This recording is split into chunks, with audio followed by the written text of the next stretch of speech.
Schweizer has spent many years, in fact, probably done a more comprehensive job than anyone's ever done, chronicling the corruption by the powerful in Washington. He's president of the Government Accountability Institute and author of Profiles in Corruption. And boy, is that an accurate title. He joins us tonight.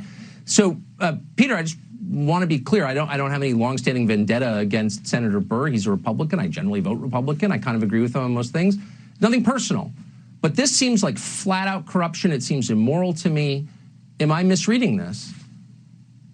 No, there's no question in my mind. I mean, this is a slam dunk case of insider trading. If Richard Burr were the vice chairman or the vice president of a large corporation and he had a closed door meeting where he heard that, sales of the product were going through the floor and he sold at least half of his entire net worth in stock right after that briefing, it would be a slam dunk case of insider trading. And the suggestion that this is going to go to the Senate Ethics Committee, Tucker, that would be like you and I getting into trouble and saying, we're going to let our family look into this. Nothing's going to come clear from the Senate Ethics Committee. It needs to be looked at by the Department of Justice. And frankly, I think he needs to resign and be prosecuted.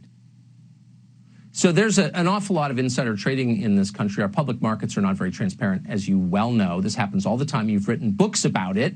God bless you for doing that.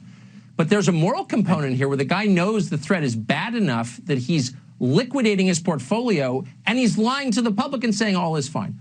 So I want to know specifically, whose decision is it that he goes to the Senate Ethics Committee and doesn't resign or face prosecution? Who made that decision? We should know.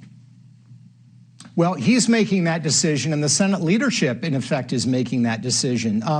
Here's the problem, Tucker. Here's the problem. The political class gets to make their own rules. And, in our history, there was this sense that you didn't want the Department of Justice investigating and arresting senators because a president or the executive branch could use it to bully the legislative branch. We are well past that. We're at the point where they are above the law, the rules don't apply. We have the Stock Act. This is a clear violation of the Stock Act. Is there going to be any legal action taken? Is the Senate going to ask him to resign? No. That's why you've got to have outside accountability, and the Department of Justice is clearly within its bounds to pursue this case.